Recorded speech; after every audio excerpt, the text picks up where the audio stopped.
Right, good evening and thank you for joining us on day 275 at GGY, Good Governance Yaya. Today we have a very special guest, Mr. Nishan Dimel of Verite Research, an eminent economist. And actually we have a two for one deal today. We have Raj Kulendran, who's also the lead economist, I believe, at Verite, and also heading up publicfinance.lk that we quote quite a lot. I think Chris especially quotes all your stats, all your slides get shared quite extensively. It's good to know.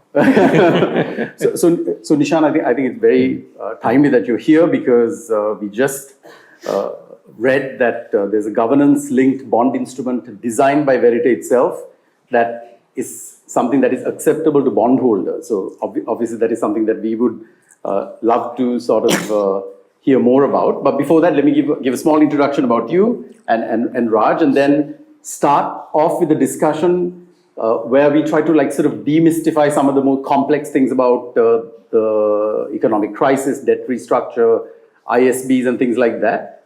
Because like most Sri Lankans, we are sort of middle-class Sri Lankans in our group. Most of us have a very surface understanding of economic issues. So it'd be nice to get a sort of an explainer from somebody like you, Nishan. So happy to do that. Thank you. So Nishan is an economist with extensive academic, policy and private sector experience. Nishan taught and researched economics at Oxford and Harvard in the 90s. He sat on multiple presidential task forces in Sri Lanka, playing an instrumental role in designing national policies on health sector reform, social security, and tobacco and alcohol. He also served as the executive director of the International Center for Ethnic Studies and the Sri Lanka Foundation Institute. By the way, I'm getting this from your website. He sits on multiple private sector boards and consults regularly as a strategist for some of the region's largest firms. Nishan completed his undergraduate studies at Harvard University and his graduate studies at Oxford University, where he was Chevening Scholar. Did I say that right? You might have to explain what that is to us. Then we have Raj, who's the lead economist at economics team at Verite Research. At Verite, Raj has contributed to research and analysis on public finance, macroeconomics, governance, and debt restructuring. He holds a Bachelor of Science in Economics and Management First Class from the University of London. So, gentlemen, thank you both for coming in today. So let me start. Sorry, go ahead. Thank you for organizing it, Chaminda, and also I appreciate a lot what all of you guys do that belong to GGY. I haven't been here before, but I feel more hopeful when I see you. Yeah. Thanks so much. Yeah. So to start the discussion off, what does it mean for a country to be bankrupt, and how does it affect everyday citizens? So this word bankrupt is a slightly awkward word to use for a country, because in a business you say you're bankrupt when you have no money at all. I think we use this word in a country when there's a situation in which the government doesn't have either enough revenue or enough flow of foreign exchange into the country to repay its debts. So you may not have enough revenue to repay your local debtors, and for the same reason, you may not be able to repay foreign debtors. But with foreign debtors, you might not be able to repay them, not simply because you don't have enough revenue, but you can't buy the dollars that you need to repay them. So it can be just a liquidity problem, but it could also be that there is a long-term problem of being able to repay your debt. Okay, so with local debt, of course, you could say, well, just print the money. Yeah. With external debt, you can't print dollars. So that is really one of the things. But let me segue that to really, so the word bankrupt is not so useful. I think a better word might be to use debt sustainability. So are you in a situation where you can sustainably continue your borrowing and repaying of debt? Right. Your obligations, meet your obligations. Yeah, so you're borrowing money and you're repaying money, and can you do this sustainably? Can you continue to do it without actually creating a crisis for yourself? So in 2021-22, so we found that our debt to GDP was quite high. It was close to, compared to our GDP, our debt was around 80% and climbing. And our cost of servicing, just the interest was also very high. We'll come back to those numbers later. So there is a question when the world thinks that this country may run into a problem in the future of repaying debt, they can downgrade you in a credit rating. So just like a bank and individual. So we can get back to this business discussion. Like credit. That you go bad on the crib. Yeah. Of course, when you do badly on the crib, you can't borrow easily. Nobody's willing to lend to you. Now, if you were, all countries that have debt are in a model where they can't pay 100% of that debt back without borrowing some percentage of it today. So you have to, if you're going to pay 100, maybe you have to borrow 90. When you are put in the crib, you're in a serious problem because you can't borrow anything to repay that debt. So then you're going into your reserves. Right. And you're emptying out your reserves to repay the debt, and very soon your reserves run out. So this is what happened with the dollars. We got into the crib in April 2021. I'm using now that kind of term. Yeah. But we thought, hey, we'll continue to repay. Now, I think quite a lot of us got involved in saying, when your debt is not considered sustainable, you can't keep doing this forever. Right. Your reserves are going to come to zero. When your reserves come to zero and your dollar reserves, because you're repaying in dollars, effectively you have no money to pay for, you don't have dollars to give importers for fuel, for food, for medicine. So suddenly you starve your population of the essentials to repay your creditors. That's not sensible. So that's why when you find that you're in that situation, the smartest thing to do is suspend that repayment and get into a negotiation and say, look, we'll have to find a way of restructuring the way we pay debt. And I don't want to talk for too long at any one given question, so we'll come back to that. Right. But basically, everybody the external world looked at Sri Lanka, saw that its government revenue with tax cuts had gone down to 8%, right. Figured out this country is not really going to be able to sustainably repay debt, said we are too scared to lend to them. We got into the crib, but then we kept paying. Yeah. So that bravado that you see, not just in Sri Lanka, but many countries that are poorly managed, the politicians imagine that there's some magic that's going to come and make it possible to continue repaying.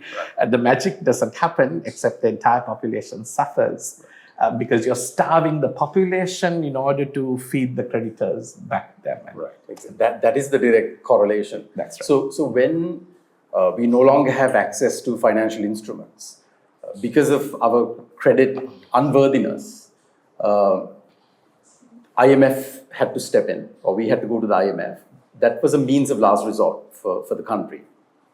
Or was there another way? So that's not how I look at the problem. Okay. I will tell you. Okay. So even the IMF is a potential lender to Sri Lanka in times of difficulty. And the IMF also said in 2021 itself, they said, look, if we are going to lend to you, we need to figure out whether your debt is sustainable.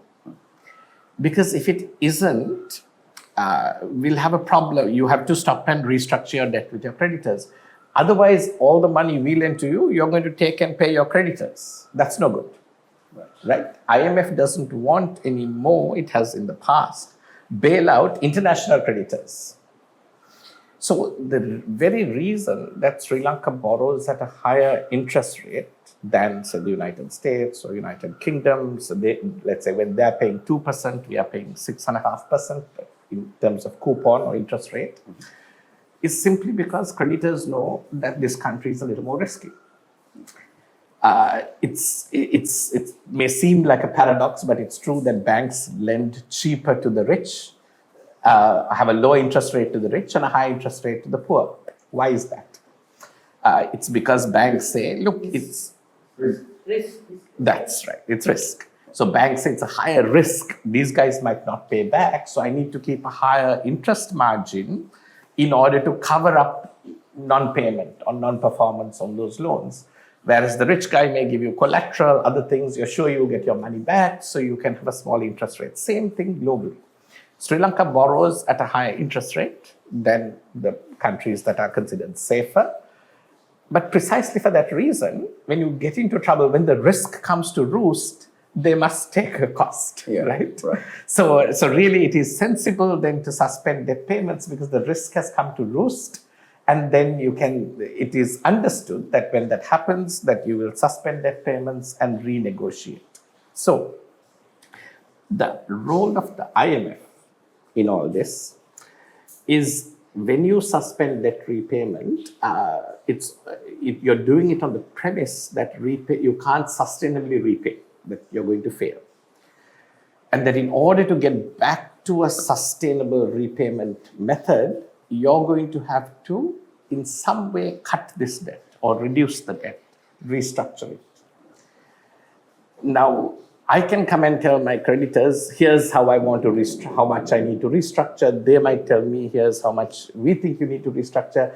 It's very useful when there are two parties involved to have a third party that says, look, we are making an independent judgment. So the role of the IMF is to make an independent assessment and say, look, we think, given everything we understand about Sri Lanka and its policies and its possibilities, you need to cut the debt by so much in order for Sri Lanka to be able to get back to a sustainable pathway. So it's not the money of the IMF we needed. That's small and it's helpful. But in this case, in a case like this, the role of the IMF is not to give us money, but actually to come and say, look, we are able to give an independent assessment on which then you can start negotiating with your creditors. That's called the Debt Sustainability Analysis, DSA.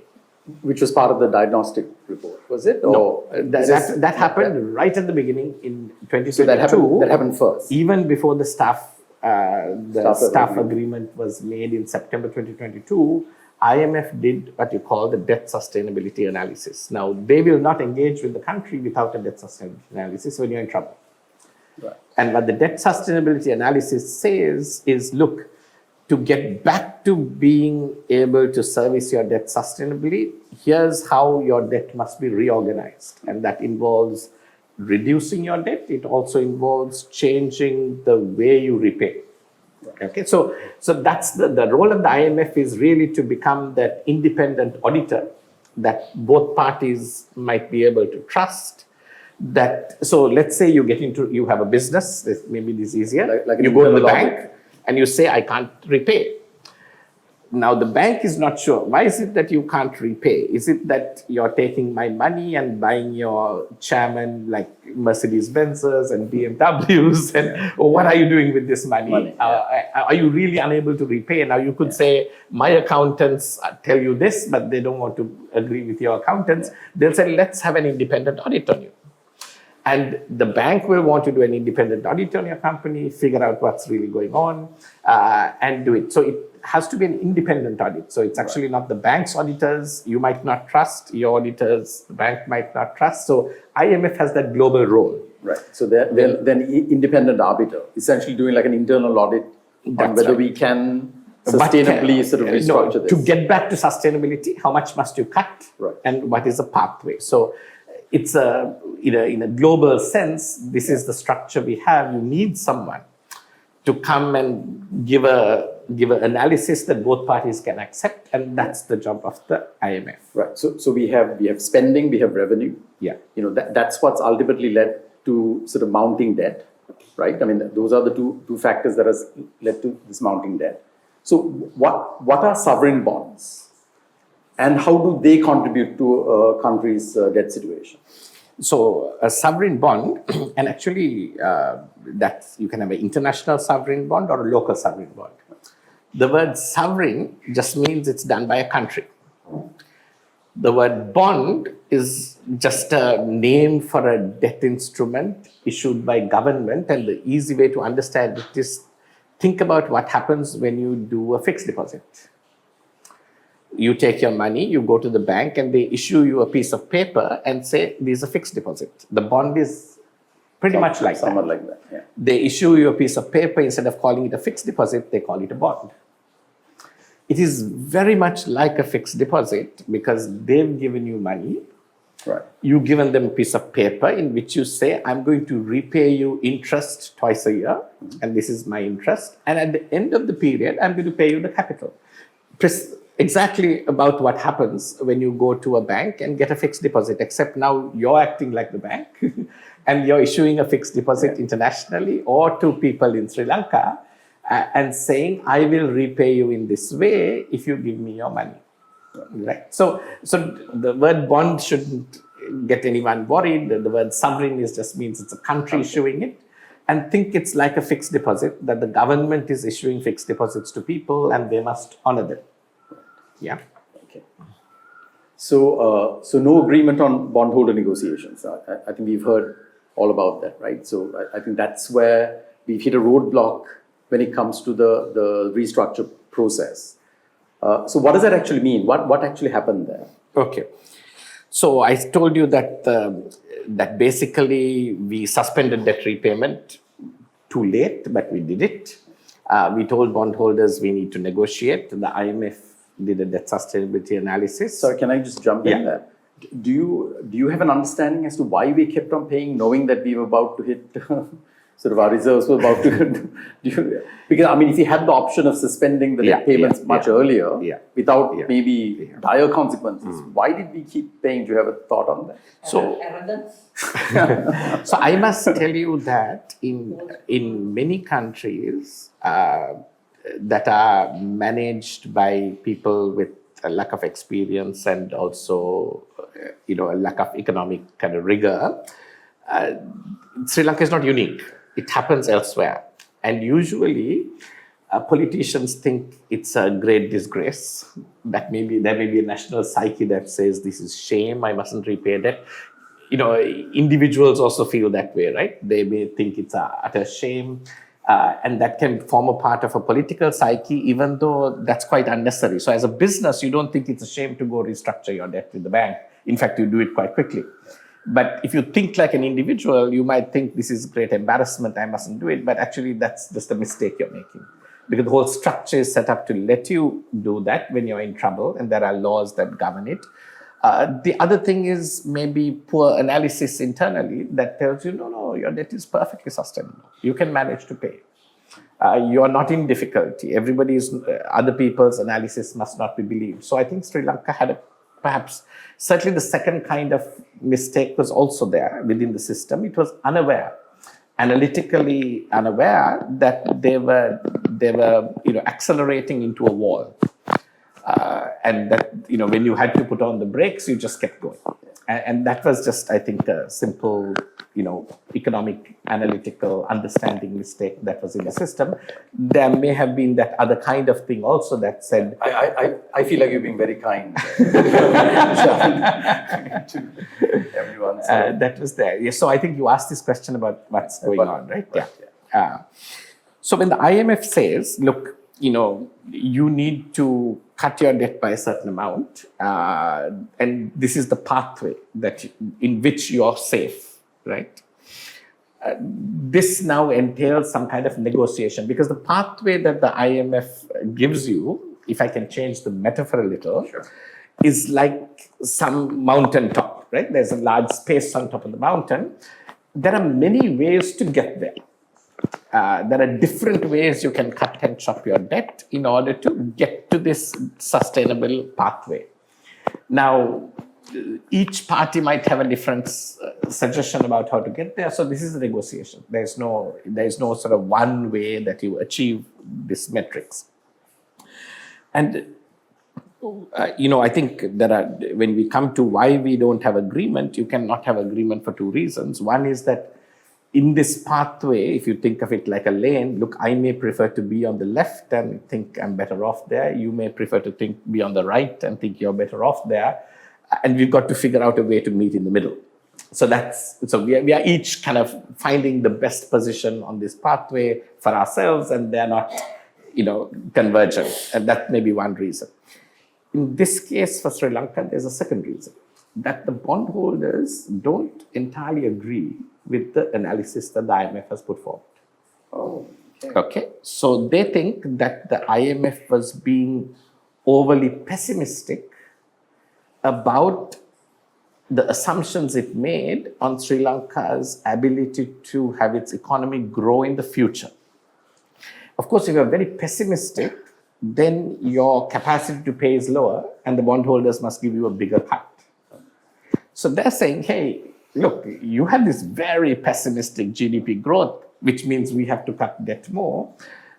We are not buying that story, right? Now, so if that is the case, you have to find a way to resolve that. Because the IMF, very unfortunately, is very opaque about its debt sustainability analysis, right? So there's a lot of numbers and assumptions that come out of black boxes into which you don't get any visibility.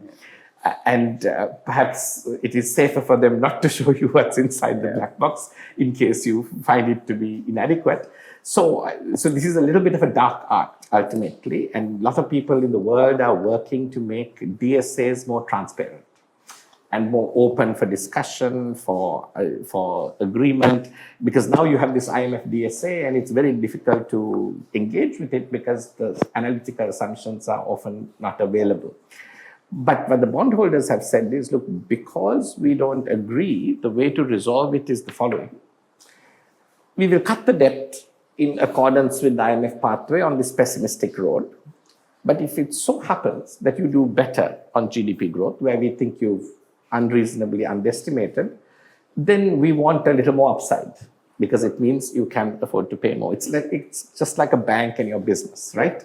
They might say, okay, I'm willing to give you a lifeline to get your business on the road, but I think you're going to make super profits in the future. And I'm going to maybe say, look, I want to get paid back more when your profits are high. Right. So they're acting in their self-interest. Of course. All parties in this particular case. So right now the debt restructure is at an impasse. IMF in their diagnostic report cited a lot of sort of governance weaknesses, corruption vulnerabilities, and so on. So with that said, we heard that there was a new bond instrument that Verity itself has designed, which has become acceptable to bondholders. And this is governance linked. Yeah. Why would financial institutions, essentially banks, right, who you owe money to, care so much about governance? And what exactly is this instrument? Yeah. Great question. I'll just say a little bit about their GDP-linked bond.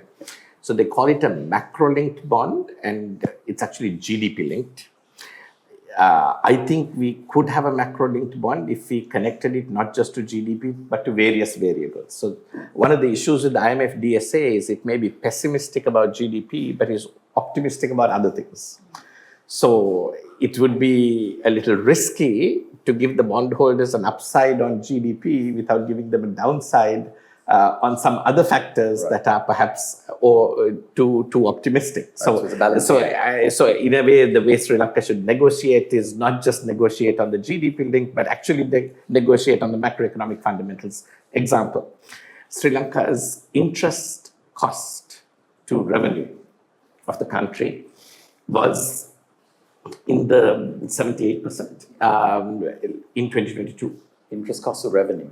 That means of every 100 rupees the government earned, it paid 78 rupees just for interest, not to repay debt, nothing, just interest on its debt. Yeah. I mean, our debt to GDP is already at 100%. That's different, right? But actually, the economists look at this critical. Yes, go ahead. You're talking about all the debt holders, taking into account all the debt holders. All the people that we have to pay debt to, the interest, just the interest, not paying the capital, 76%. on the 78% in 2022.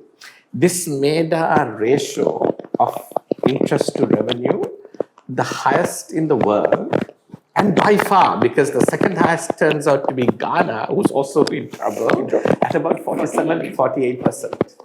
So you can see how seriously problematic Sri Lanka's situation is. So we may want to say, look, we are not only negotiating on debt to GDP, we are also on GDP growth, we are also negotiating on how much we can bring down this interest cost to revenue, because that's a critical aspect. So all we are saying is that it's important to look at the sustainability part, and Sri Lanka is not going to find sustainability when it is the worst country in the world on one of the most critical indicators of that sustainability? We will never hear that. We'll never see a tweet about that. I'm sure it's on publicfinance.lk. We'll dig it up. Now, you asked me why would bondholders be interested in a governance-linked bond. So, the macro-linked bond is slightly adverse for Sri Lanka in the sense that it says when you do better, pay the bondholders more. Now, they might say it's reasonable, but it's no fun for us, right? Like, basically, you're agreeing to pay them more when your economy does better. I'm not saying it's unreasonable, but it's certainly, better not to pay more. Right. But we came up and said, look, let's design a bond that makes us better off when we do better. And the argument started this way. So Raj will present actually and explain the bond to you. And he will show you slides. We, last year at a conference globally, we presented this discovery that risk, and it doesn't seem to come as a surprise, but we were able to quantify it, that risk of repayment and not having to restructure your debt again was hugely linked to governance indicators, highly correlated, right? That if you could improve governance, you reduce risk. Now, if you can reduce risk, of course, this has a positive side for bondholders, because if you reduce risk, the price at which they sell your bond goes up. Now, and when Sri Lanka suspended its debt, the price at which the bondholders could sell this bond, so just like a fixed deposit, sometimes you can actually sell it to others and say whoever the holders can collect. You can, if you think the bank won't pay, they are not going to pay you the full amount to buy your fixed deposit, right? So the price went down, but if you can reduce risk, price goes up. So what we pointed out was that then we designed this instrument where we said, look, if it's not macro-linked but governance-linked, then you can reward a country by reducing the interest rate when they improved governance. Why? Because they've effectively reduced risk. And the whole reason you have a high coupon is to cover up for risk. If the risk come down, you can actually reduce the coupon. The country benefits and you might benefit too. So you're building an incentive into the... You're building an incentive into the instrument for the country to reduce risk by doing anti-corruption measures or governance, and you define that. And you're telling the bondholders, actually, this is your best bet. Because if you don't get this country to reduce the risk by improving governance, you guys may not get paid back anything again. Yeah. You might be in another restructure. Yeah. So they saw the wisdom of this design. So, and that's what got it going. I mean, actually, even the government initially saw the wisdom of the design. Right. So that also becomes an enforcement mechanism. Well, it's not an enforcement in the sense that it's an incentive mechanism. Incentive mechanism. Right. How do you quantify that? That we come to later. Okay. Yeah, so it's a great question, and it's $1 million question. One of the things, when the first questions people had was exactly that. How are you going to quantify that? And we'll explain how that's done. But maybe Raj can just explain the instrument, and I can. Before that, just one more question, Nishan. So, how do sort of internal governance deficiencies in Sri Lanka impact sort of economic recovery in your view? What are the sort of key factors there that impact the recovery? So is it corruption, vulnerability? I mean, where do these things sort of lie? Okay, so I think the reason corruption is so important to economic recovery is that, say, huge discretion given to ministers to, effectively play football with your taxes. Means that some people get enormous tax concessions, and also they're non-transparent, it's opaque. And then that's a shortfall in government revenue, that creates unsustainability. We'll give you a number. So publicfinance.lk and Raj published this recently, where the government under the IMF's now request published end of March a statement of tax expenditure.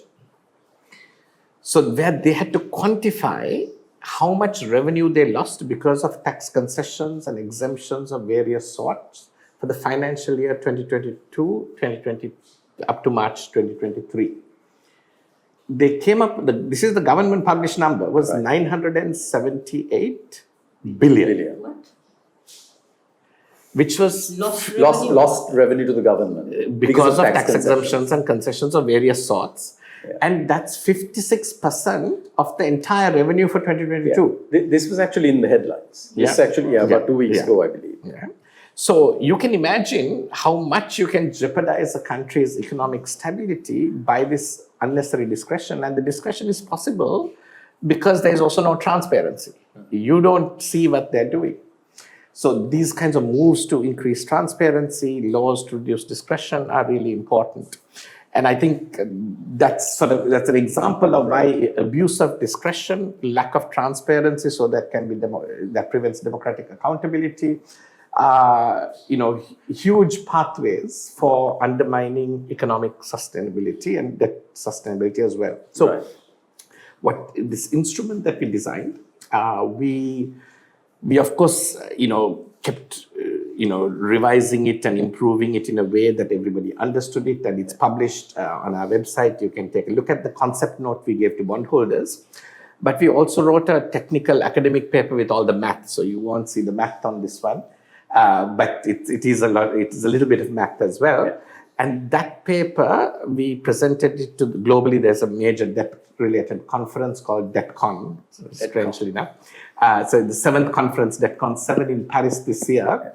So Raj is the co-author of that paper, and both of us are presenting it in Paris in March. And maybe we can just let Raj explain how this whole instrument works. Sure. Right? Yeah. So let's move to Raj. So Raj, 1 minute. Yeah. Pressing question from Arimo. Now, this is the 17th time that we have gone to the IMF. Yes. How is it different this time? Because we have declared bankruptcy. Is it the reason? Yeah, I think here we had no choice, because without that external auditor, it's very difficult to get into a discussion and a negotiation. And then the way the world works, right? If you decide that, okay, I'm going to pay no debt at all. I'm going to just, I'm just going to tell them, get lost. I'm not repaying you. That's what happens. The only problem that you create for yourself is the multilateral lenders say, well, you look like you're acting in bad faith. It's one thing to be in trouble and say you want to negotiate. Another thing to be truant and say, I took all your money and I don't think I should pay you back. Right. So the whole system works that multilateral lenders also can't lend to you. So your status in the world diminishes. External banks may not be giving you credit terms to your banks. The squeeze can come from so many different directions. They can file lawsuits in other countries. Of course, they may not be able to get your money, but they can make your life a little bit miserable in terms of being able to recover and grow.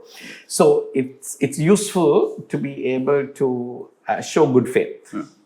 And then if you don't have the IMF auditing you, there is no way to establish that good faith and the negotiation. So really, my question is, now in the previous instances, we didn't have these issues. No, we didn't have to do the debt restructuring. We went before.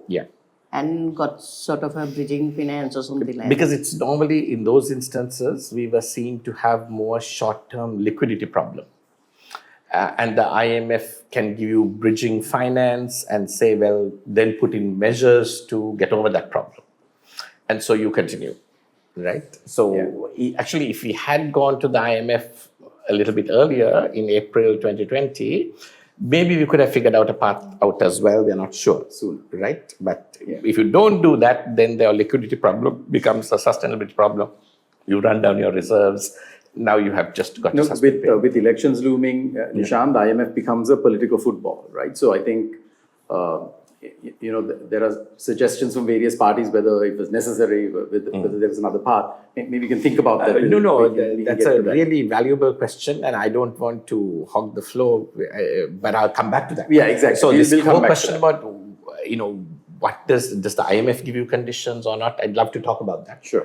And tell you more about how this agreement with an IMF works and why we should think about it differently to how it's talked about in the media. Right. But maybe we return to that. We'll come back to that, because I think we have some questions based on that. So Raj, can you explain the specific governance actions that need to be achieved for the governance-linked bond to trigger coupon reduction, right? I think that is the whole premise of the whole thing.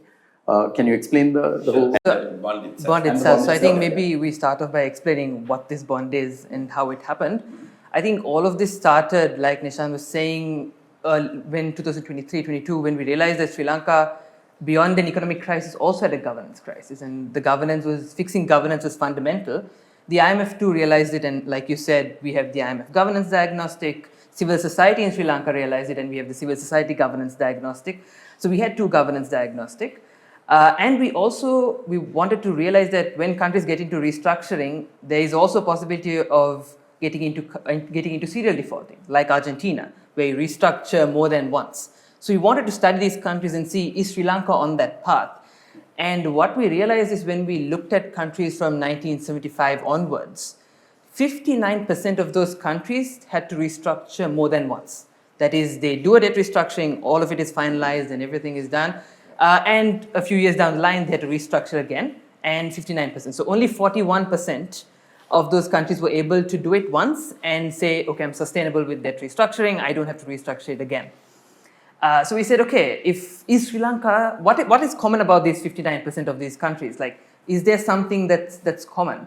And then the question of how do we measure governance? So let's link all of that in the next slide. What we realized is that all of these countries generally have a poor governance score.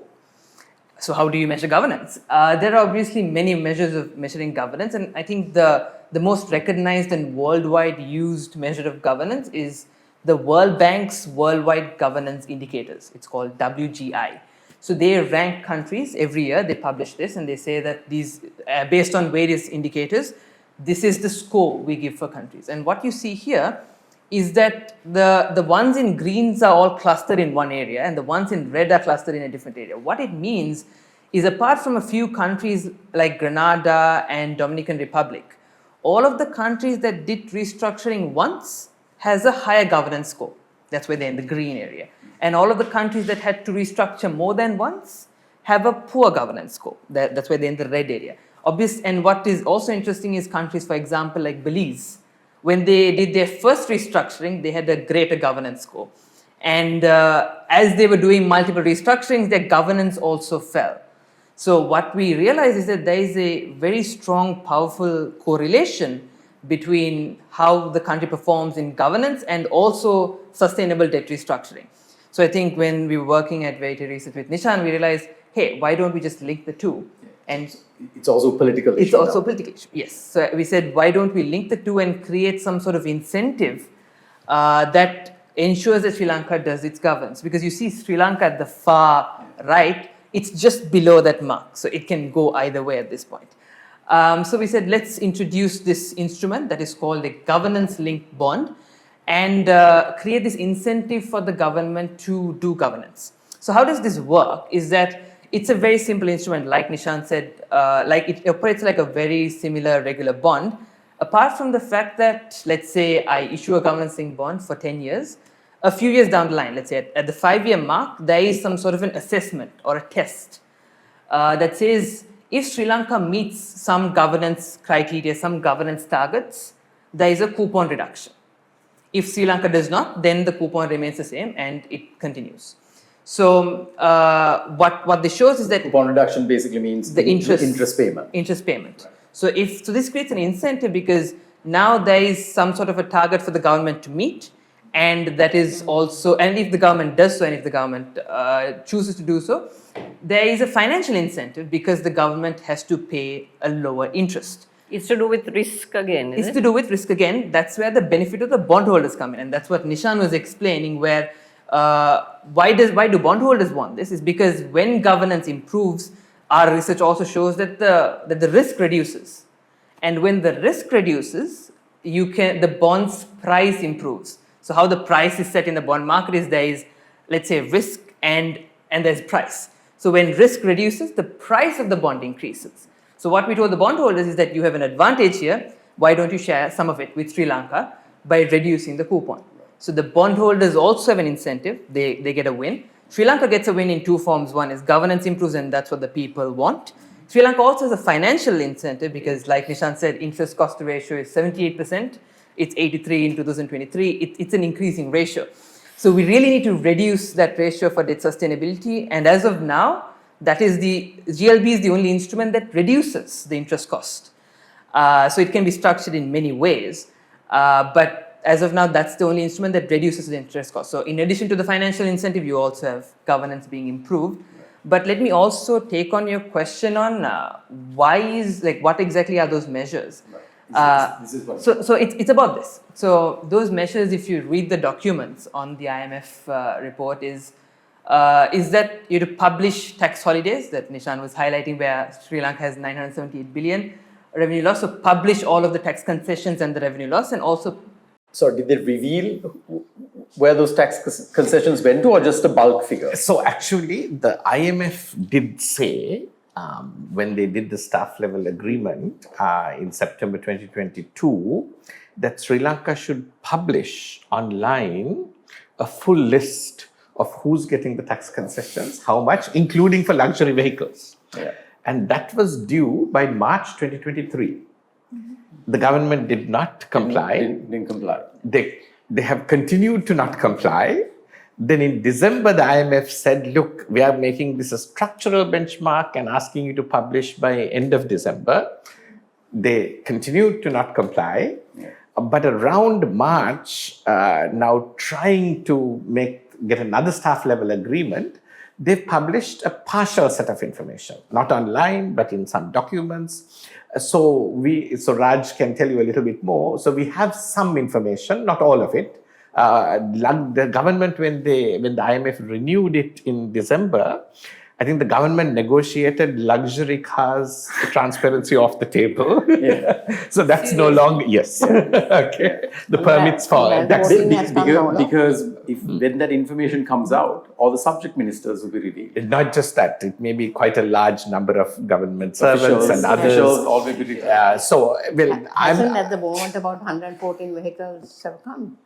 I don't know. But what I'm saying is I don't want to be judgmental about whether we need to see the names or not, but it would be helpful to see the quantity at least, and how much was lost in taxes. We want to see that, right? So I mean, if you understand how this works, even university professors, government compensates for low salary by giving tax exemptions on luxury vehicles. So we've kind of weaved this in to a method of compensating people for the fact that salaries are low. Sure. So maybe we shouldn't be like totally, crusading about it and say, look, it's kind of the part of the contract.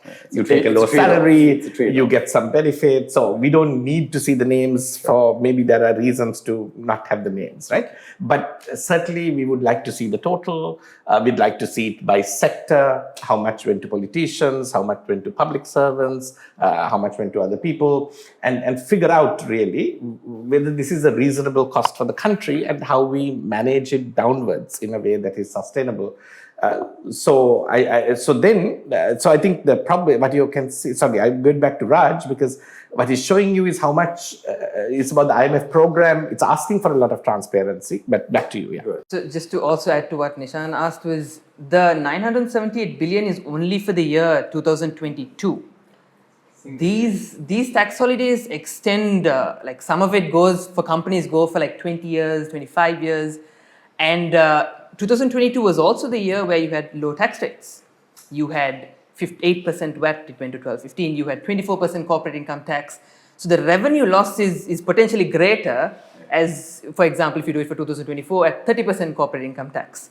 So the thing is, what government has done is exactly what Nishan said, was just a partial transparency. But what you see here is also from Verity Research, we do this IMF tracker, where we track the IMF program and we see what non-compliance, what's not met, what's met, and what's unknown. And what you see shaded in the top blue section is all transparency requirements. So it's all just publishing information. So out of the 17 that was not met, 9 of it is on publishing. The red is also on enacting laws, which the IMF has also provided some level of analysis that shows that this is important. Like the last one, for example, creating a public debt management agency due as early as Feb. I think there's a bill published now. It's not yet in Parliament.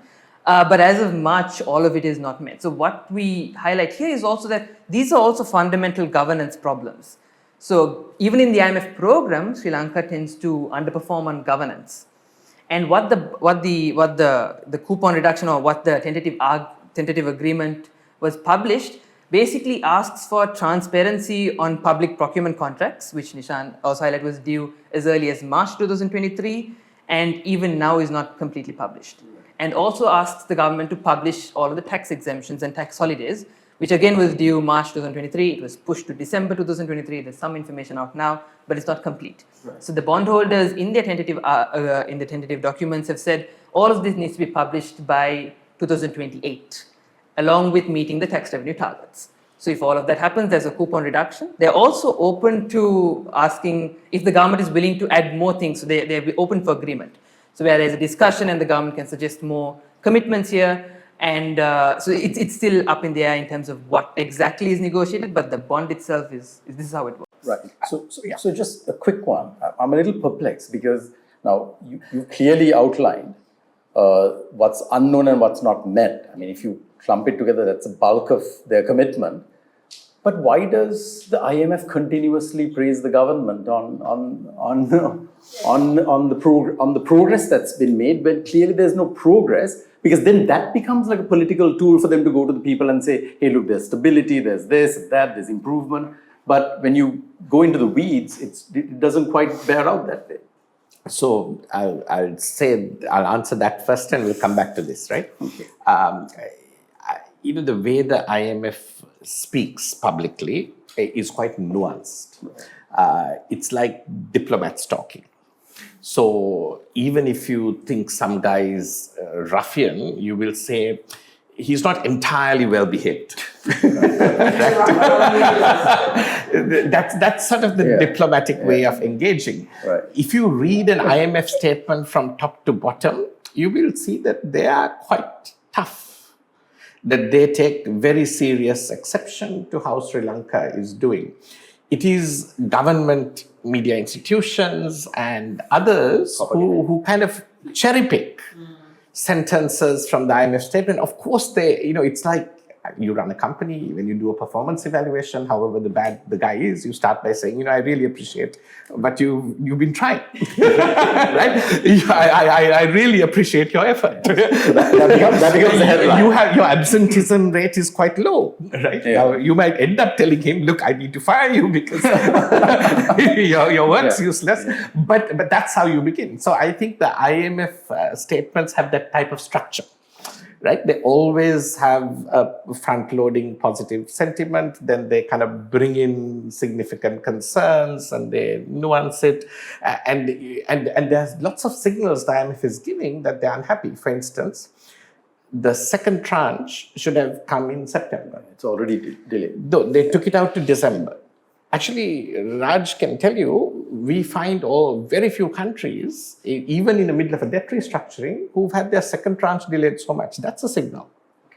The third tranche is not going to come till June. They may have signed a staff agreement, but they're not going to release the money. And Sri Lanka is unique in that in the middle of a program, they're putting what they call prior actions. Now, prior actions are normally before you start a program, you say to establish good faith, do A, B, C, D, and then we will start the program. Now, in your program, you expect them to be complying with the program. But the IMF is saying, okay, let's have a staff level agreement, but before we take it to the board, here are the prior actions. Effectively, they're saying, you guys are not doing what you should do. And we are going to not actually give you the money till you do it, but to send a positive signal, we'll have a staff level agreement. Right. So I think I'm not faulting the IMF, but I think the media is not reading the IMF with the level of, sort of objectivity and nuance that you need to understand what's going on. But to add on to what Nishan was saying, an easy way to look at this is to say the time taken between staff level agreement and board level agreement. If you look at other countries that do debt restructuring, they're usually able to get board level agreement in 2 to 3 weeks. In Sri Lanka, it's generally delayed by months. So that is an effective signal showing that they may have prior actions. So Sri Lanka needs to be doing certain things before it goes to the board. There's a lot of inertia in the system. Not good. So I want to say one more thing about what you're seeing here. Now, normally, there is a global conversation that says IMF asks a country to do things that are highly unpopular. And it's very difficult for governments to comply with the program because people don't like it. It makes people miserable. And that's why programs don't succeed. I think what you see in Sri Lanka is the unpopular stuff gets done fast. But the corruption-related stuff, that's what's not happening. Actually, it's the popular stuff that's not getting done. Yeah. All these things would be extremely popular. Yeah. You take this to a referendum, you will get over 90% voting for it. Yeah, absolutely. Right? But if you took, increasing VAT to a referendum, maybe people vote against it. So government has shown a lot of alacrity in doing stuff that's not popular, which you think is normally tough to do, and enormous lethargy in doing things that are popular. So it suggests that the problem is in government. And in this case, the IMF has become strangely more effective than democratic structures in trying to get the government to be more transparent. Even the transparency we have now, we could never get on our own. Not the Aragalaya, not GGY's enormously wonderful efforts. We are not getting results. And yet the IMF is getting some results because the government is really under pressure not to lose the program. And that's very unfortunate for Sri Lanka. Yeah. Right. So most of what has been done, like you said, are very unpopular, right? The burden has been placed squarely on the population. Tax increases, the EPF restructure. Was that the only path? Was that when they touched the EPF? This was actually a question that was submitted by the group. Why was it only the EMF? The ETF EPF fund that was subject to restructure, and no banks were part of that? So let me invite Raj to say something about Sri Lanka's unique position in that. Yeah. So sure. I think again on public finance, we, as soon as this was announced on how Sri Lanka was only looking at restructuring EPF, we wanted to look at retirement funds, superannuation funds, that's the term. We wanted to look at countries that have done domestic debt restructuring, how have they gone about it? And we realized that unfortunately Sri Lanka is the only country in the world amongst countries that did DDR. There are 14 countries that did domestic debt restructuring since 1998. And Sri Lanka is the only country that solely targeted superannuation funds. So for example, Ghana, when they initially announced domestic debt restructuring, excluded superannuation funds and said we'll restructure everybody else. But the way their domestic debt is being shared, most of it is owned by superannuation funds. So then they said in their second iteration, we will do superannuation funds also. So banks, private individuals, and superannuation funds. But Sri Lanka took a unique approach in that sense, where they first targeted only EPF and their superannuation funds and continue to do so. So banks and private individuals were not restructured. So most countries exclude their superannuation funds because that's a part of social protection. Yeah. And you're forcing people to save it. So only since 1998, actually this research is published by Peter Brewer, who's the head of our IMF program. He shows that only Grenada and Ghana put superannuation funds on the table. Others excluded it and restructured others. Sri Lanka did a reverse on that. We included it and excluded others. So, I think you have to start understanding why Sri Lanka's governance may be the critical problem, not just for sustainability of debt, but for, human welfare in this country. Right. The government is permanently got their sticky fingers in the EPF. No? They use it like... Well, the central bank in this case, I think, has control over decisions on the EPF. So they became both the proposer of the program and the acceptor. Enormous conflict of interest, shamelessly accepted. What I'm saying is, even before this, they were using these funds for various investments. Actually, there are 5 forensic audits that were published in 2019 because of the demand after the bond scam.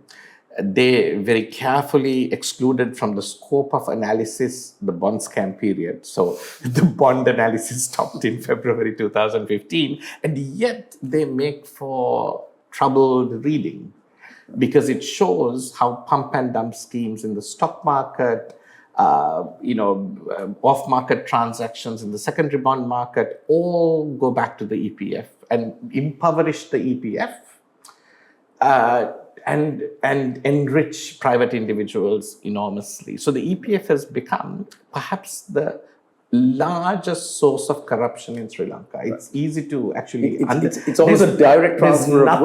There's nothing that is pilfered at the scale of the EPF, because it's a 4 trillion, close to a 4 trillion fund now, and it's the easiest thing to pilfer and people can't see it. Yeah. Because, why can't they see it? Because they will make up, fictions like, market sensitive and not reveal to you the secondary market transactions of the EPF, and that means I can go buy from a private individual at an off-market price, make them billionaires overnight, and the EPF loses $1 billion. You can't see it because 4 trillion means that $1 billion is still a small fraction. This forensic audit actually shows you how pump and dump schemes in the stock market took stocks really high, then dumped it on the EPF, and the stocks became penny stocks once again. They're all in graphical representation in this thing. And yet we don't see any prosecutions in the central bank. So perhaps sadly, central bank is perhaps where we have the most competence, but also it seems the most corruption. And if we can't rescue the EPF from the central bank's corruption, the entire future of workers in this country is compromised. To give you one more example, central bank staff don't put their money in the EPF. Exactly, they have their own private They've fund. created a separate provident fund for themselves, on which they paid themselves 29% return last year, while paying the EPF 9.5 or whatever like that. So the scale of this corruption, a lot of people are complaining about staff salaries of central bank going up.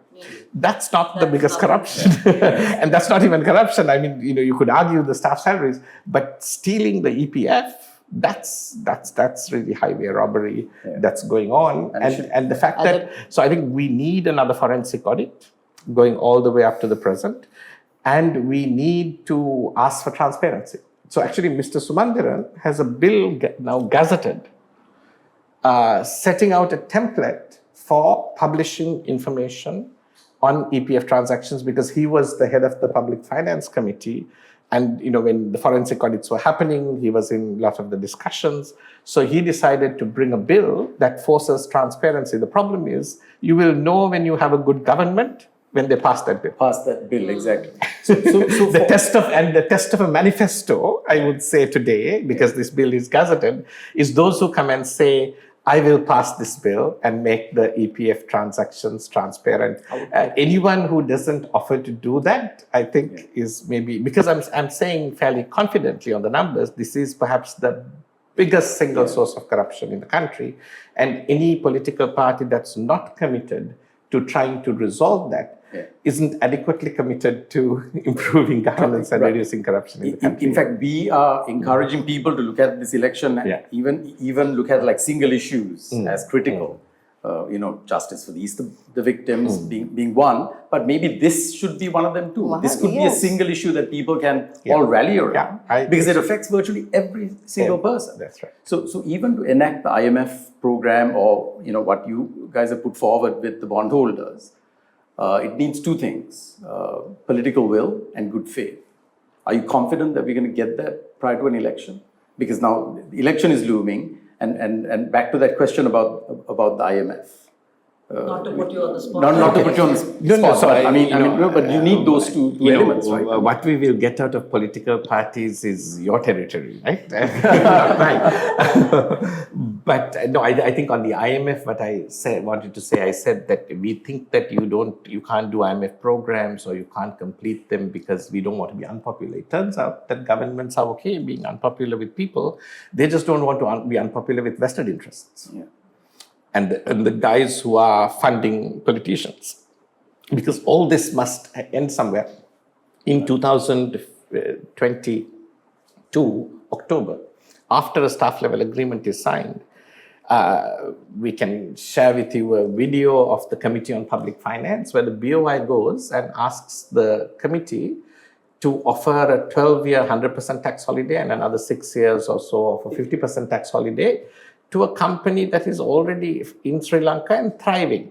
they came in 2017. They asked for a tax holiday. Government ministers at that time, I think Iran and Mangala said, "Hey, no way," because we are in IMF program. We've decided not to extend more tax holidays, and they set up shop anyway and are highly profitable. Now they come in the middle of an economic crisis and ask for a 12 to 18-year tax holiday. And when the BY chairman is asked by the chairman of the committee, now, can you tell us some analysis? What are we going to lose? He says, no, I don't have any analysis. I haven't done that. Right? And then they say, look, how can we approve it without understanding whether it's of any benefit to the country? He said, well, shall I call the investor and ask him what benefit to the country it is? Okay. Of course. It came to court, then, of course, it passed next day in Parliament. That's part of the scandal. Right. Nevertheless, the committee approved it the next day, and it passed in Parliament as well the same day. So, despite the blatant scandal of what was being asked and what was being done, your Parliament passed it. Complicit entirely and while raising taxes on people. People as well. Yeah. So I mean, Right? we know with this particular composition, Yeah, anything's possible. So while raising taxes on people, they passed it. Now, I'll give you another example on why some of the conditions on the IMF transparency conditions with the bondholders have included. It's quite valuable. Procurement. You should have transparency on government procurement. Even developing countries, India, Bangladesh, are doing better and better in these things than Sri Lanka is. I'll give you one example published in publicfinance.lk that tells you why, right? There is one single line item in the military budget that increased by about fourfold, 75 billion in 2 years. It was for military diets and uniforms. How big is 75 billion? It was 40% of the entire income tax increase in the country. The 40% of the entire income tax increase was taken and spent on a single line item, the increase on a single line item, not even on the item, which means that the suppliers must have changed and the profit margins must have gone up. There's no other explanation. Yeah. I'm saying if you want an explanation, you've got to figure out how did procurement change here. But we don't have the details of procurement. If we had, we could ask questions. But to take, what everybody feels like a massive increase in income taxes, unprecedented, and take 40% of it and bust it on the increase on a single line item in the budget, tells you again why Sri Lanka's recovery must mean that we get some of this transparency stuff done. So what we designed, when we designed this governance-linked bond, and it's the first in the world, it's never been done. But now that the bondholders have accepted it, I think we'll do it in other countries, even if it's not done in Sri Lanka. We were really responding to what we saw as a problem in Sri Lanka. And the problem we saw was twofold. One is the problem that government is the way it is. Two is a problem that people aren't adequately interested or able to, maybe informationally, able to engage with that problem.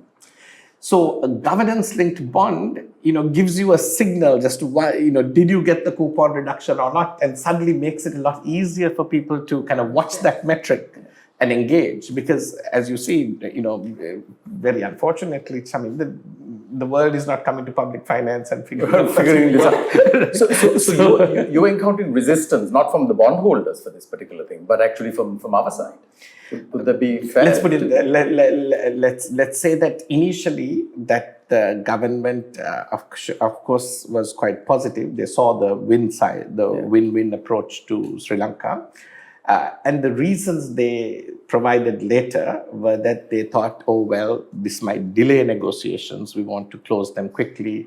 So later when we did list out the actions that should be taken, we got a set of reasons for why the government may want to go, want not to go ahead with it. Right. Whatever that is, and it could well be that it was difficult to understand because it is new, whereas bondholders are a little bit more sophisticated, so they were able to appreciate the instrument, etc. But finally, we've given it to both parties, but it is bondholders who pretty much brought the exact design that we put forward. And when you read the document that we have, and maybe you can share it when it's our website, I've shared you will see the 15 kind of criteria we put forward. Bondholders have taken 4 of that, put them up and said, look, we can discuss with the government if they want to add any of the others. So bondholders are being quite flexible. And all these criteria are not things we've invented. They're things already committed in the IMF program with the government, or in the IMF governance diagnostic, for which the government has given an implementation plan. So in a way, we are leveraging government's own commitments. Right. And saying that nobody's introducing a commitment to you from outside or anywhere else. This is what you have said you will do and a particular timeline. And if you do it on the timeline you promised, then the whole country can benefit. Because we are conscious that, like Raj showed, that government can make these commitments and not keep them. But if the government keeps them, the country is better off, the country gets de-risked, that helps the bondholder as well, everybody wins. So I think that's what makes, so there's a class of instruments called ESG bonds, environmental social governance, they're called sustainability bonds. This falls within that umbrella, but everybody's been attempting environment-linked bonds. So if you spend so much on your rainforests, we will give you a coupon cut, or we will give you a larger haircut.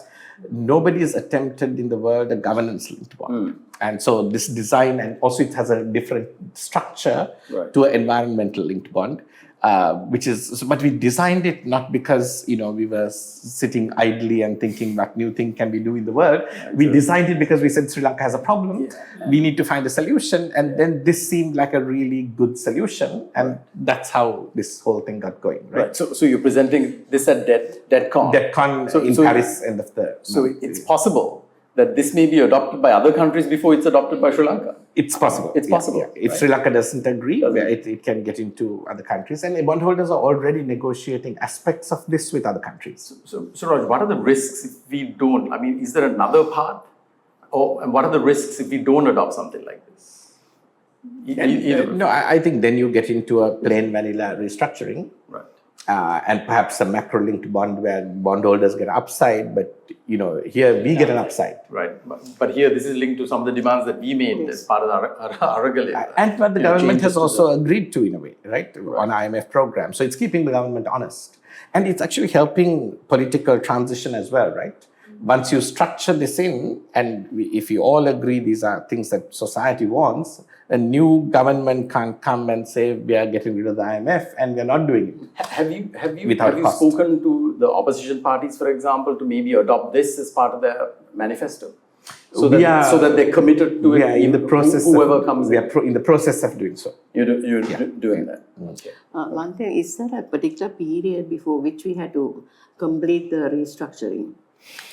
So the longer you wait, the harder things can be. Well, they're easy. Sometimes when you wait long, they can get hard. The hard part is that bondholders normally don't agree to reduce the interest that's past due. So the benefit you get can reduce a little bit because they don't cut past due. That's like, if you wanted to agree, you want to agree, and then we'll cut going forward. We won't cut the past interest. Since that suspension. So that interest, though we are not paying, is accumulating in the system and will have to be repaid.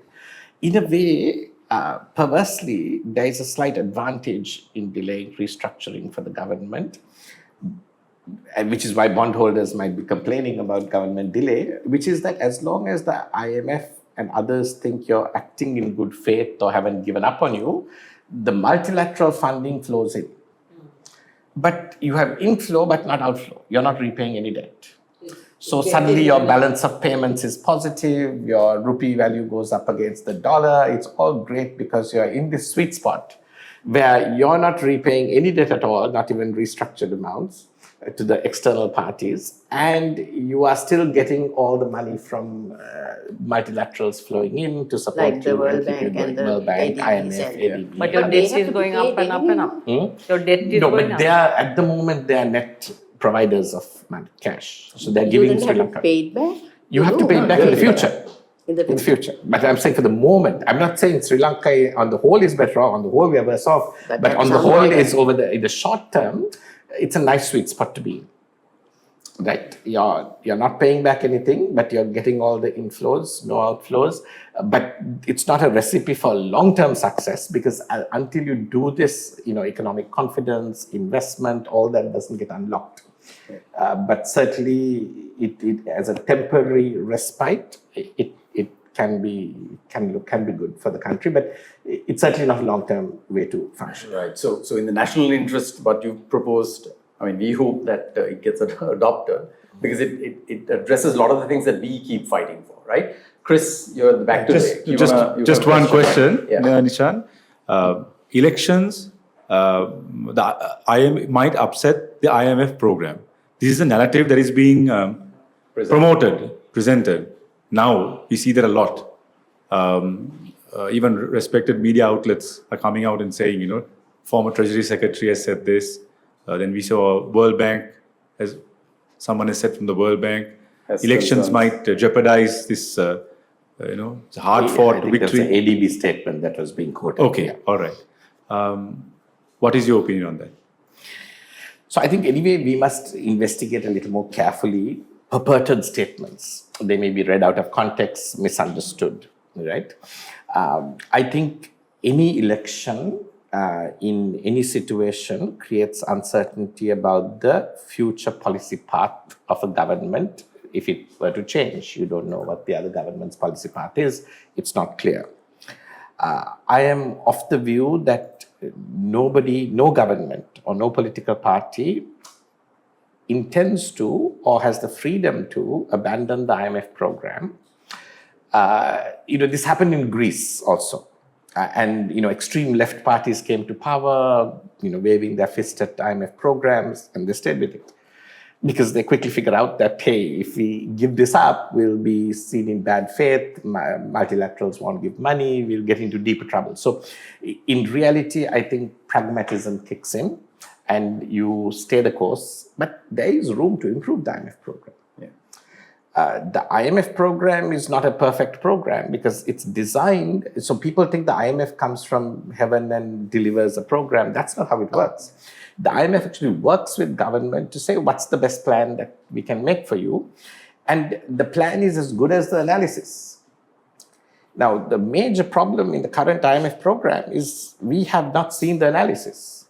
Now, the IMF is supposed to do what you call technical assistance and provide analysis to the government, but there are transparency laws which are weak and need to be reformed.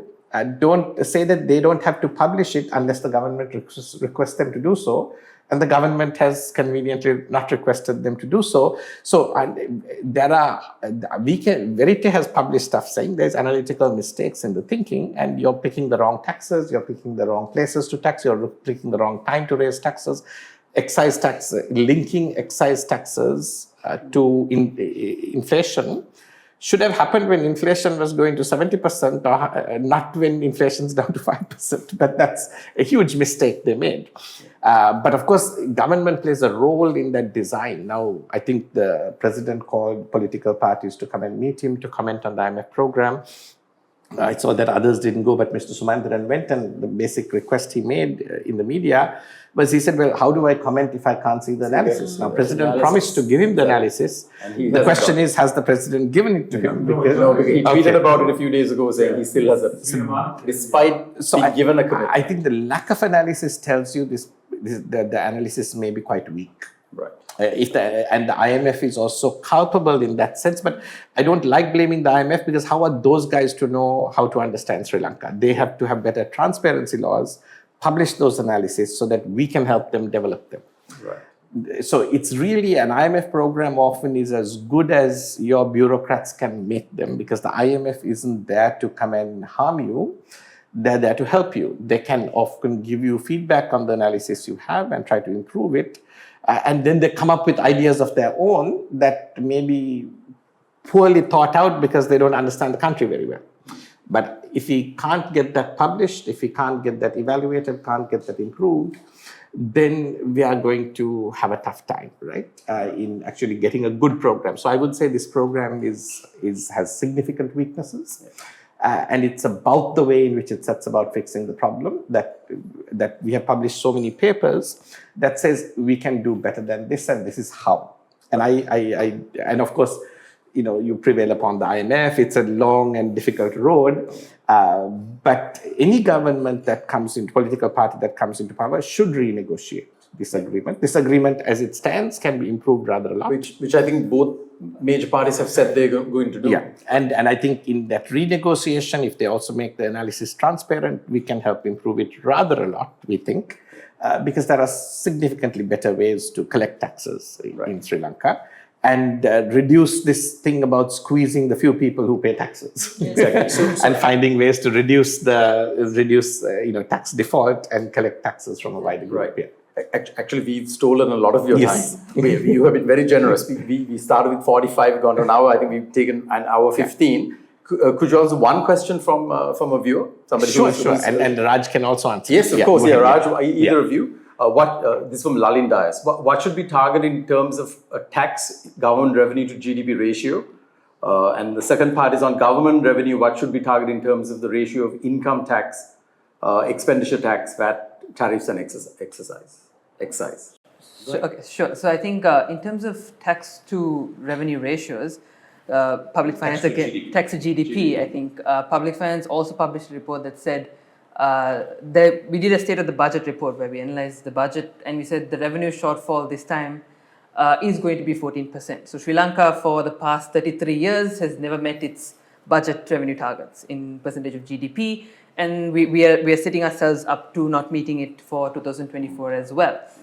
But a target ratio, I think the easiest way to look at it is to say what does the IMF or what do these international recommendations are, and it's around 15% to GDP in the medium term. So that is for low middle income countries for sustainability. But Sri Lanka was at 8% at its lowest, now it's around 10.9. But this time also, if we don't improve collection mechanisms, I think the revenue shortfall would persist. But yeah, Nishan. So I think the IMF is also of the view that a minimum level is about 15% that you have to get there. And Raj has shown me analysis in Verite that says other countries with the same tax rates exceed 15% in South Asia itself and collect more revenue than Sri Lanka, 50% more revenue than Sri Lanka revenue to GDP, simply because they collect it. Right? Exactly. So it's not about higher taxes. Yeah. It's about collecting the taxes and actually acting in and not giving all these tax holidays and stuff like that. Yeah. So really, Sri Lanka is doing as well in its economic management as Ethiopia was doing in terms of feeding its population in the 1980s, right? So if we can't change that, that is the fundamental problem. Yeah. This is not about tax people more or do this. The entire structure of economic decision making or method must change. Right. It cannot be that you can abuse state power to the extent that it is done to make decisions that really undermine the future of your country without transparency. Yeah. I think that's the key word. Transparency. Without transparency, and get away with it. And that's what has got us into this situation. It seems a lazy solution to look at like retail taxes, which disproportionately affect the poor. So that has been the way. Rather than improving collection mechanisms and things like that. I think what the government is doing is compensating for poor collection with just high taxation. Right. So I think. I have one question. Yeah, go ahead. Where do you see the Sri Lankan rupee, the parity going? Because I'm in a company which exports and we're finding it really difficult because we're giving prices. Next thing by the time we get paid for it, we have I'm in tourism. So when we did the costings last year, it was at 330. Now we are realizing at 290. So there's an immediate loss of revenue. Why? Where do you see the rupee going through the year? No, so actually, we don't dispense financial advice on like that. What is your view of where the other thing is that if anybody knew, it wouldn't happen. because everybody would act knowing that it would happen and it would change. So this is not a perfectly. But it's this making is us not- uncompetitive also. We can't sort of think, okay, it's going down to 260, so let's price it's making goods cheaper when you import them. It's bad but for for exporters. exporters- Yeah. So I'll tell you two things. One is, if you want to understand that, the central bank publishes an index called the real effective exchange rate. And if that index is at 100, you know the rupee is properly valued against the dollar. The central bank has always said that the rupee is overvalued, not undervalued. Am I getting my over and under correct, right? So that rupee should appreciate, not depreciate. But they were saying that even when the rupee was 200 and when it shot up to 300. So there may be some issues in how the central bank is doing that index, but the direction of movement of that index tells you whether we are correcting or reversing our correction. So you have to say, how far away is it going from 100, in which direction, to give you an understanding of whether we are getting towards parity or getting away from it. And that gives you a directional sense of how it will correct in the future. Because these movements can be quite temporary. You know, you're having large inflows, suddenly the IMF gives you a large amount of money in December, and the rupee, shoots up in value. But then the IMF tranche gets delayed, it goes down. So one of the things the central bank should be managing much better is volatility. You don't want currency going up and down all the time. And if you look at, we do macro briefings monthly for people, we show volatility, and Sri Lanka rupee and Pakistan rupee were competing to be the most volatile in the region. Right? And that's not great. Right. So you need to fix that. Central bank needs to manage the volatility a lot better. Right. But also, if you go up and look at this index, sort of understand what it says, you have a tool then to say, is it moving in a more away from equilibrium or towards equilibrium? At least that. You may say, look, equilibrium is not 100 because of the way they calculate it. It may be in the 90s, but at least you can get a sense of that. And then if it's temporary movements, and there's volatility means temporary movements, then you have to think that perhaps an IMF tranche comes in, it does well. The reason it's so hard to predict is it also depends on government behavior. So last year, in the third quarter, central bank was selling dollars instead of buying them. Now, and they failed their reserve targets at the end of the year as well as a result on the IMF program. So if central bank sells dollars, of course the rupee goes up. If it buys them, it kind of reduces that ability. So sometimes, it will be careless to predict it because you don't know what government is trying to do in the meantime. And their behavior can determine tranches of money, sudden amounts of money can determine.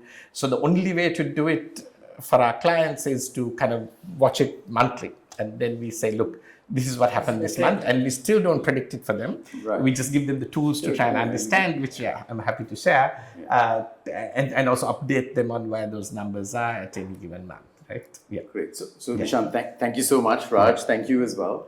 I think on the public finance part, we should get Raj maybe on a solo one day. Yes, I think because that's an area that we focus on quite a bit, because we like to quote numbers and things like that. Chris, especially over there. About that DDR, you mentioned that Sri Lanka was the only country that the full thing was on the EPF. Yes. I remember we as a group were sharing the Venn diagram. The Venn diagram. That you publish. Exactly. So you're a resource for us. So actually, I think Raj gives enormous leadership to public finance research in Sri Lanka, and none of these things would be possible without him sort of doing what he does. I've got his number now, so we'll bug him.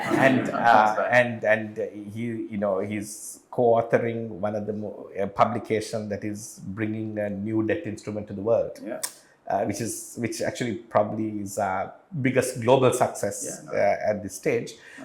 So you really should have him explain stuff on public finance. I think we'll definitely get you back, Raj. It will be. So Nishan, things you say resonate with us. Yeah. Generally, Alicia finds a quote every week. This is the first time that it's a quote from one of our guests, and it's one of your quotes. So Alicia will. We have a governance crisis that has led to an economic crisis, and in trying to solve the economic crisis without solving the governance crisis, we are creating a crisis for our own democracy as well. I think in a nutshell that sums things up. And it's sort of why we continue to be in this space, sort of citizen activism space, trying to keep people engaged on the subject. So I hope Nishan has demystified a lot of these issues. And in that democratic crisis, you can see it. And I wrote an opinion piece last December where I said, government has all these laws that Raj showed that are not passed, that are improving governance. But yet the government says we passed 42 laws. And it seems like laws that suppress people's democratic freedoms are coming on the bullet train. Absolutely. But the laws that help the economy, transparency, and recovery are on a slow train that's constantly breaking down. Right? So I think that's going to be a voice cut. That might be a voice cut. So we have one more quote before we wind up. We had another quote. One more quote. Restoring responsibility and accountability is essential to the economic and fiscal health of our nation. That was from Carl Levin. Carl Levin. Yeah.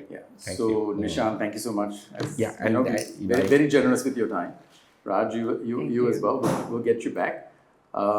Shall we wind up, guys? Everybody happy with the discussion?